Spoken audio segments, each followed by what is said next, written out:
Captain Forest here. In today's video, I'm going to be going over both these combatants to see who would win, more often not, in a cross-verse situation. Shadow the Hedgehog versus Vegeta. Now if you guys are new to my channel, please leave a like, comment down below, and of course subscribe for further content. But anyway, I'm going to go ahead and talk about Shadow the Hedgehog first, and afterwards I'm going to talk about Vegeta, and then I'm going to give my thoughts on who I think wins more often than not in a cross-verse situation. So starting off with Shadow the Hedgehog, the ultimate life form, we're going to dive into some of his feats and scaling to understand where he would range overall. So Shadow the Hedgehog debuted in Sonic Adventure 2, becoming one of Sonic's most powerful rivals and an important character in later Sonic games. Shadow first encounters Sonic after Shadow had claimed one of the Chaos Emeralds. Due to Shadow's resemblance to Sonic, the military had mistaken Shadow for Sonic and was hot on Sonic's trail. Sonic attempts to engage in combat with Shadow.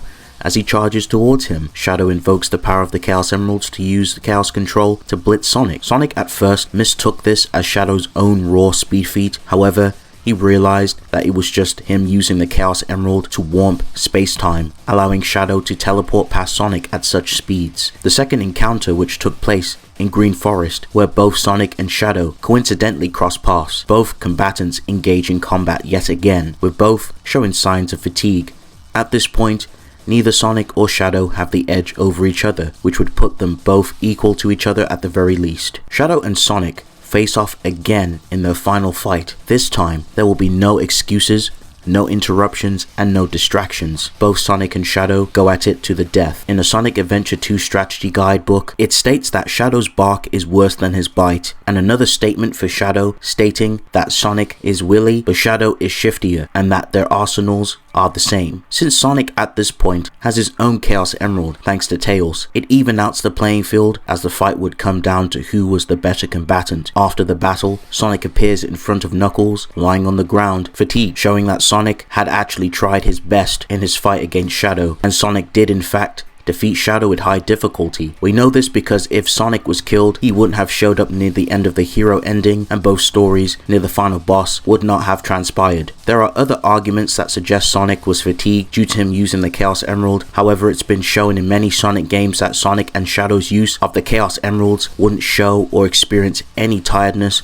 or fatigue. So more often than not, Sonic was tired due to his high caliber fight with Shadow. In Shadow the Hedgehog, there are 10 endings with 5 path choices. The true hero and hero path is with Shadow siding with Gun and fighting against Black Doom. The true dark and dark path is with Shadow siding with Black Doom and waging war on Earth and against the humans, Gun and Sonic. And the neutral path is Shadow abstaining from both dualities and going on his own path to collect all 7 Chaos Emeralds. 3 out of the main endings consist of Shadow battling Sonic and the Diabolon. Shadow in these endings defeats Sonic and the Diabolon. Sonic even states during the fight that playtime is over, meaning that Sonic was not holding back against Shadow anymore. So with this point in mind, Shadow during this time period would be above Sonic. Now let's talk about Sonic 06. In Sonic 06, Silver the Hedgehog does battle with Sonic. We all know in their first encounter that Sonic got beaten and had no way to deal with Silver and his telekinesis. Amy had to jump in and stop him from dealing the final blow. You could make the argument that Sonic wasn't focused or distracted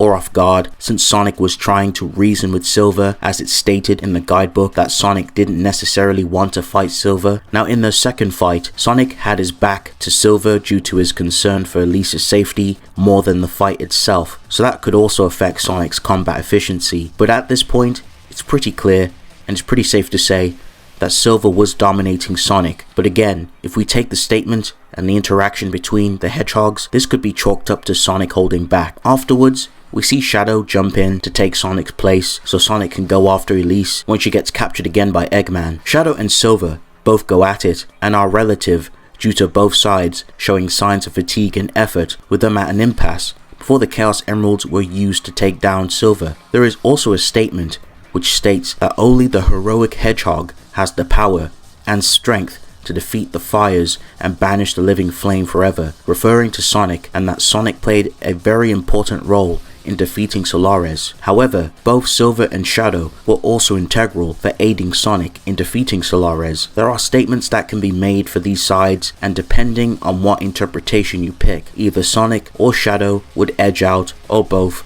are still relative. So for their super form, at this point in time, they would be equal due to them gaining the same respective amps from their forms at that time. Base to base, Sonic is still faster, but Shadow still downscales from Sonic's speed. We know this due to Silver's assessment from his encounters with both Hedgehogs. Now let's move on to Sonic Forces. There is a scene in Sonic Forces where Sonic confronts a clone of Shadow. Sonic didn't know it was a clone at first. The clone charges in and goes to attack Sonic. Sonic puts his hands up to block an oncoming attack, in which the clone was swiftly defeated by the real Shadow that appears out of nowhere to stop it. We can interpret this as Sonic thinking that Shadow's a threat and he could hurt him. Now, it would be silly to say otherwise, because if Sonic thought Shadow was inferior to him, Sonic would have used his speed and outmaneuvered and attacked Shadow. There is a way to indicate that Shadow grew stronger. There was a 6-month gap after Shadow beat the brakes off base Infinite. The clones that Infinite makes are stated to be perfect to the originals, and the fact that Shadow was able to one-shot his clone would show a huge gap between the two, so Shadow at this point would be on Sonic's level to some degree. Infinite created Null Space, which is a 4D infinite realm. Sonic also broke out the dimension with pure speed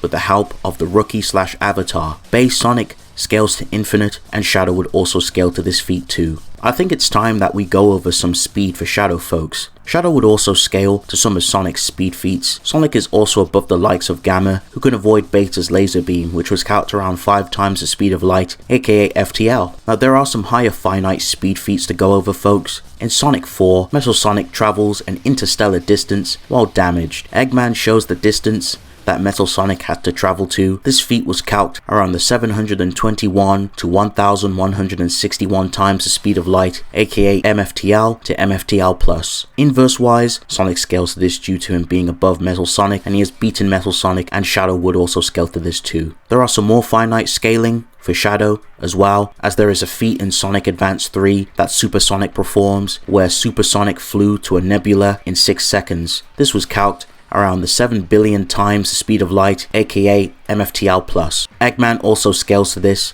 as he was present during the battle and he's able to keep up with Super Sonic's movement inside his Eggmobile. Now base Sonic himself has surpassed past feats of Super Sonic back then, and his base would scale to this. It's shown that Sonic can keep up with Eggman's Eggmobile in base form as well as other characters, so you can backscale this feat to other characters, and Shadow and his super form would also scale to this too. Shadow's super form would also scale to this feat, where Solaris spreads his light across the universe and all other branching timelines, which was calced around the 77 quadrillion times the speed of light, aka MFTL+, but this is a low end, folks. Now due to the context of this feat, the speed feat is far faster than this, and in fact this would be an infinite to immeasurable speed feat. So that's going to wrap up Shadow's stats. I'm going to go ahead and move on and talk about his hacks and abilities. Shadow possesses an assortment of hacks. His main go-to is his Chaos powers. We know many abilities such as Chaos Spears, where Shadow casts down or throws sharp beams of yellow energy to pierce the opponent. The spears also stick to the ground, and he can also charge up a big spear of energy to launch at his opponent for devastating results, and he can also throw his spears backwards too. Chaos Blast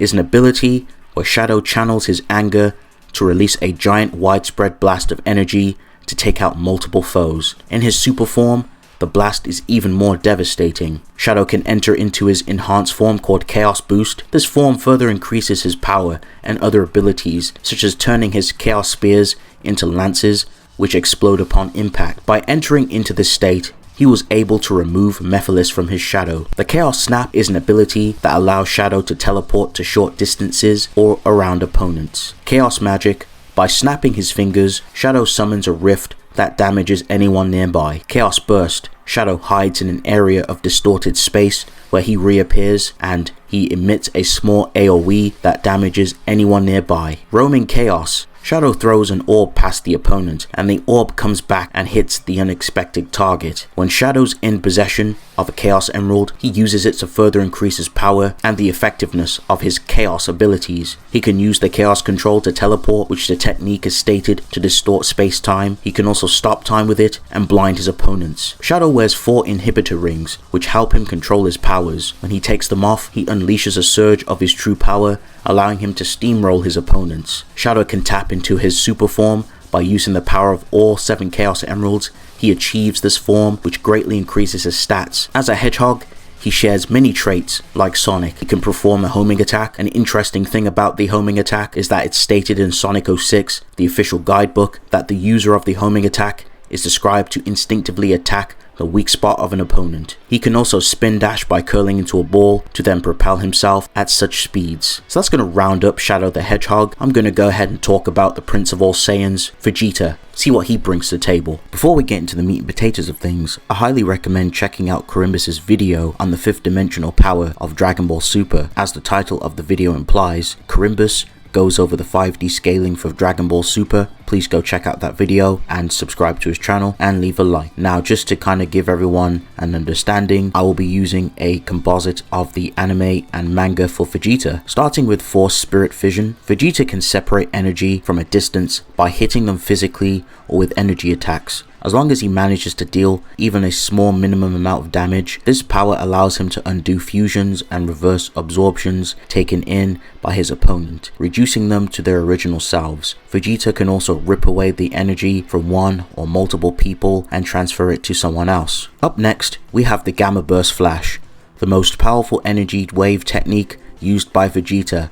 Vegeta charges ki in both of his hands like a variation of Final Flash and then releases it similar to a double Gallic gun, with his hands in an inverted position, resulting in a devastating beam capable of greatly damaging even those who are stronger than Vegeta himself. Moving on to Super Saiyan Blue Evolution. Through breaking his limits in the midst of battle, Vegeta was able to tap into a further degree of Super Saiyan Blue, which allowed him to fight competently against the suppressed Jiren. He used the same form to get the upper hand against Moro. After breaking through his shell in the anime in a manner similar to Ultra Instinct Omen Goku, Vegeta managed to continuously trade blows with Jiren, who had finally shown a hint of his true power. According to Whis, Vegeta and Goku were even able to stifle Jiren, and Jiren himself mentioned that both of their respective attacks had become sharper. The same Jiren was repeatedly stated by Shin, Goku, and Vegeta to be the most powerful opponent Universe 7 has ever faced, as well as the mightiest foe in Dragon Ball history, putting him above even the likes of Infinite Zamasu. It's worth noting that Goku was already capable of causing a ripple effect on Infinite Zamasu via a ki blast at the end of the Goku Black arc. Goku also thought it would be possible for him to take out Infinite Zamasu if he had another Senzu Bean. Toei Timeline and official DBS Blu-ray disc art book stated that when Zamasu left his broken body, he became pure will. As stated both by Gowasu and Beerus, Zamasu in this state was becoming one with the universe and overriding its law and order. Additionally, he was even shown to be present in the main timeline and was affecting the present to a certain degree. Infinite Zamasu essentially has a type of abstract existence, type 1 to be precise. Type 1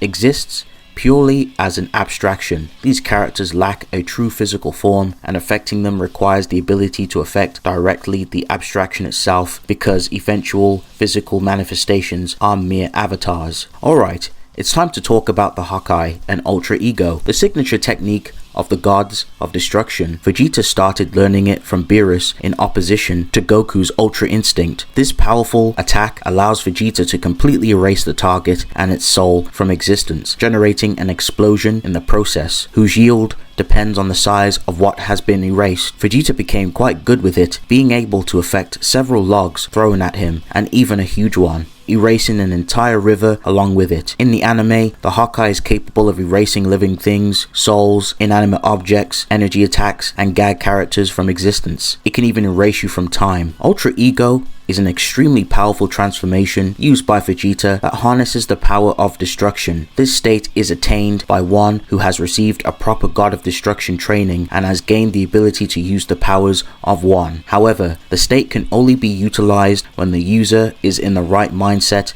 to act as the destroyer. Vegeta, at one point during his fight with Granola, described the form as a polar opposite to Ultra Instinct. Ultra Ego changes Vegeta's ki to become the same as the God of Destruction, and his power grows without limit through instinct as his fighting spirit increases. Ultra Ego allows Vegeta's overall power to increase as he takes more damage and delves more into his lust for battle. This is displayed by Vegeta's deeper dive into his Saiyan instincts. Being able to endure and even enjoy the pain inflicted by enemy attacks can also allow the user to hold their ground and counterattack through openings in an attacking opponent's guard with even greater power. However, Vegeta must be careful not to let his battle lust take complete control, as though it raises his strength to astounding levels, he may take unnecessary levels of damage while lost in his battle fever. So when it comes to speed, Vegeta scales to the immeasurable speed ranges. In order to understand why he would scale to this, we'd have to talk about some things. Infinite Zamasu is capable of spreading to different timelines. In the Tournament of Power, Ultra Instinct Omen Phase 3 Goku, Enduring the Grey, was stated to have out of this dimension speed. This was stated while they were fighting in the World of Void, an infinitely large realm, which means Ultra Instinct Omen Phase 3 Goku Enduring the Grey were possibly fighting at a level of speed that goes beyond infinite speed. Let's not forget what Vados told us about Jiren.